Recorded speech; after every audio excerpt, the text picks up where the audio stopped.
Bonjour Julien Bory, donc le deuxième de la fratrie Bory. Je voudrais te poser une question toute simple. Tu travailles avec ton père depuis quelques années. Il a eu un parcours très atypique, très étonnant, assez exceptionnel. Quel est, et tu as dû y penser depuis longtemps, puisque tu connais ton père, est-ce que tu as tout de suite pris conscience que ton père était quelqu'un d'atypique, ou est-ce qu'il t'a fallu beaucoup de temps pour t'en apercevoir? Disons que je l'ai compris rapidement, ouais. Parce que déjà tout petit, on était avec lui en voiture, on l'a suivi partout, depuis on ne dépassait pas encore le comptoir quand déjà on voulait mettre les mains dans la pâte, donc on a vu qu'il était plein d'entrain, plein d'envie, double travail, triple travail, une énergie folle qui nous a de suite transmis. J'ai un caractère qui s'y rapproche, donc des fois c'est bien, des fois c'est pas bien, mais bon. Alors, voilà. Quels sont les premiers signes dans tes souvenirs d'enfant, puisque t'es quand même pas très vieux, Non. quels sont les premiers signes? Essaye de te remémorer les premiers signes qui t'ont fait dire ben merde, il est quand même pas comme tous les autres papas. Dans les travaux, par exemple, les tout premiers magasins à Crampel, bon là j'avais que 5 ans, donc j'étais un peu petit, mais juste après, boulevard Lascroche, Charles de Fitte, qu'on allait avec lui, les planches dans la remorque, casto à fond, on part d'un côté, va de l'autre, passe-moi le marteau, cours de fou. Je me suis dit, mais qu'est-ce que c'est, qu'est-ce qu'il fait? Il garde les détenus, il est dans les prisons, maintenant il va aller faire des pizzas, on monte les magasins avec lui, la nuit, le jour, c'est pas possible, c'est un phénomène. Comment il fait? Comment il fait pour faire tout ça? La maman à la maison, entre-temps on monte des machines vidéo par la suite, donc on est la nuit, le jour, partout. Je dis, ah ouais, quand même là... Alors comment tu le décrirais? C'est un entrepreneur né, c'est un entrepreneur vorace, c'est quelqu'un qui aime la vie. Comment tu résumerais le personnage? Je pense que c'est un personnage très atypique, comme vous disiez, oui, je pense qu'il a le business dans le sang, de naissance. Je crois que c'est d'origine. Et je crois qu'on l'a transmis, c'est de famille. Sa maman était un peu comme ça, elle avait envie d'entreprendre. Bon, après, les familles italiennes, c'était pas toujours simple, mais elle avait déjà cette envie-là. Et puis on sent qu'il était fait pour ça, je pense. Je pense qu'il était vraiment fait pour faire du business. Il avait ça en lui. Donc ça lui plaît, il a toujours foncé de partout, sans trop se poser de questions, très instantané. Des fois, ça peut casser, ça peut passer. Bon, c'est passé tout le temps, quasiment. Donc, c'est très bien. Est-ce que tu as des souvenirs d'enfance où tu te demandais, où tu avais par exemple des sentiments, par exemple par rapport à tes camarades? Est-ce que, par exemple, il t'est arrivé d'avoir honte, tout simplement, de dire que ton père faisait ce métier de surveillant, de gardien de prison? Non, au contraire, j'étais fier. J'étais fier parce que je me disais, c'est énorme ce qu'il fait, quoi. Il garde des voyous, tout ça, c'est la folie, quoi. Avec les caricatures un peu, moi, à la jeunesse, à 13, 14 ans, Jacques Mérine, un peu la jeunesse, je dis, oulala, les copains, j'ai dit, putain, ton père, il est dans les prisons, quoi, c'est la folie, quoi. Tu le disais? Ouais, on en parlait, pas de souci. Après, voilà, on a toujours été dans la jeunesse. Le papa, il avait déjà des BM, série 3, quand on avait 12 ans, on venait chercher à l'école, tout le monde était un peu choqué, jaloux, tout ça. Mais bon, on les a vite remis à leur place, parce que nous, on a toujours été travailleurs. Depuis petit, on allait à la campagne ramasser des prunes.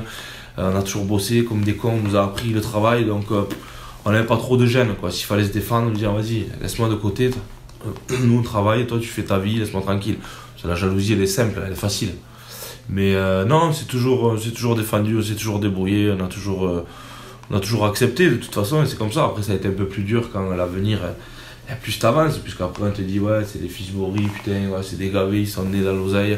C'est facile, mais non, pas du tout en vrai. Ça n'est pas du tout né dans l'oseille, parce qu'à 8 ans, 9 ans, on avait les chaussures Atemi comme tout le monde, qu'on achetait à la halle aux chaussures, parce qu'il n'y avait pas un rond encore à cette période-là. Il fallait aller doucement. Il était fonctionnaire, il ne gagnait pas des millions, ma mère a travaillé normalement. Donc c'est le business qui a fait qu'il a réussi à gagner un peu plus d'argent et que là on a commencé à être mieux.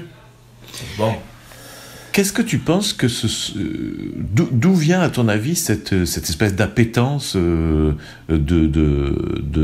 d'entreprendre?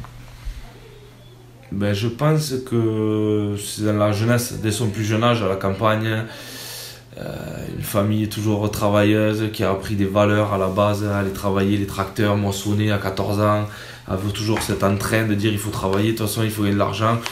Je ne sais pas exactement, mais je pense que ça vient des gènes. Hein. Alors c'est quoi ces valeurs alors? Les valeurs de travail, de travail, travailleur, la mamie, le papy, toujours travaillé depuis la campagne, la terre. Et je pense que tout vient de là, parce que c'est pas facile, la terre était basse, il a fallu toujours travailler, et puis l'argent tu l'avais pas comme ça, donc il fallait se le gagner. Quand tu as envie et que tu es un peu, comment dire, jeune et fougueux, là, que tu as envie de réussir, eh ben, il faut y aller, tu es obligé. Si tu vas pas, tu gagneras rien. Donc lui il s'est dit, je fonce et on verra. Donc après, malgré que des fois ma mère l'a contré, mais au final ça a été sa réussite quand même. Parce qu'elle l'a fait tellement réfléchir par moment que du coup ça lui a fait prendre sûrement les bonnes décisions à l'arrivée, je pense. Tu penses que tu vas transmettre les mêmes valeurs? Et j'espère. J'espère. Après voilà, aujourd'hui on sait que la génération elle est peut-être un peu différente que celle d'avant. Les enfants ils sont déjà un peu trop dans le confort déjà d'origine. Je sais pas, j'espère, hein. J'aimerais bien. Après voilà. Quand on voit maintenant comment ils sont dans le digital, ils ont l'accès à l'information qui va 2 fois plus vite, ils sont déjà quasiment plus évolués que nous alors qu'ils ont 8 ans. Donc j'espère qu'ils seront très dégourdis et qu'ils pourront avoir pris toutes les valeurs pour qu'on puisse avancer et qu'il y ait une 3e génération. Pourquoi pas un jour, ce serait merveilleux. De ton côté, qu'est-ce que tu penses, quels sont les sentiments que tu pourrais exprimer à ton père? C'est quoi? C'est de la gratitude, de l'affection, de l'admiration? Quel type de bilan tu fais aujourd'hui, à mi-parcours?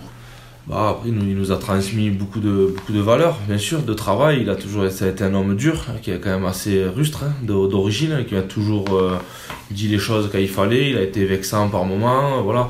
Moi, jeune, j'étais un peu une période un peu difficile, donc il fallait quand même serrer le tournevis comme il faut, parce que j'avais le vice justement de faire un peu le con. Donc voilà, j'ai su, je pense, me remettre bien au bon moment. Il m'a tenu quand il fallait pour que justement je me remette dans le cadre vite fait. Et là, c'est là où à 15 ans, je lui ai dit, papa, à Pêche-Beaulieu, on n'a pas d'affaires. Et c'est là où je pense que j'avais aussi le business qui était en train de me rattraper tout doucement, à dire, il faut monter une affaire là, parce que je le sens, ça va tourner ici, ça va être la folie. Et effectivement, voilà, ça a été le 7e magasin, le début du renouveau, du développement de la franchise, etc. Donc ouais, je suis fier aussi parce que j'ai tenu cette boutique pendant... Il m'a fait confiance, voilà, malgré que j'étais un petit jeune con à ce moment-là et que bon, c'était pas sûr quoi. Tu pouvais te dire, est-ce qu'il va me tenir l'affaire comme il faut, est-ce qu'il va pas serrer lui aussi, il va me voler, je ne sais rien. Tellement quand on est jeune, un peu con des fois. Donc non, je me suis mis dans le cadre malgré que j'avais des copains, il fallait que je tienne les magasins jusqu'à 22h, le week-end, la nuit, le jour.